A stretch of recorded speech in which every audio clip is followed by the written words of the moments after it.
ചാമ്പയ്ക്ക, ഇവിടെ ചാമ്പയ്ക്ക കാണിച്ചടി. നിക്കേ, എനിക്ക് എടി കുഞ്ഞിന് കൊടുക്കുമ്പോ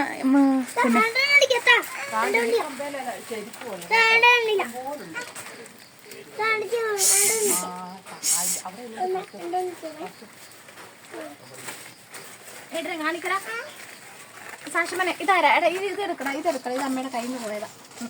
ഉണ്ടാക്കാനാണോ അച്ചാറിടാനാണോ? ഇതിപ്പോ ഞങ്ങൾ കുറെ പേരുണ്ട്. അങ്ങോട്ട് ഉപ്പിടുന്നു, ഒന്നിനും കിട്ടത്തില്ല. ഉപ്പിടുന്നു, മുളക് പൊടി ഇടുന്നു, കഴിക്കുന്നു. എന്റെ ഒരു അനിയത്തി വന്നിട്ടുണ്ട്. എടുക്കത്തില്ലെന്നല്ലേ പറഞ്ഞു, നോക്കത്തില്ലെന്നല്ലേ. എന്നോട് വെൻസി പറഞ്ഞിട ഇയാൾ പോകുമ്പോ അച്ചാറിട്ടോണ്ട് പോകാമെന്ന്. പക്ഷെ ഇവിടെ ഉള്ള ഞാനിവിടെ കിടന്നോ കോവിഡ് വന്നിട്ട്. ഇതിനിടയിലുണ്ട് ചാന അവിടെ കിടക്കുന്നു. അറിയാനല്ലേ സത്യം. അയ്യോ കൊച്ചു കരയും.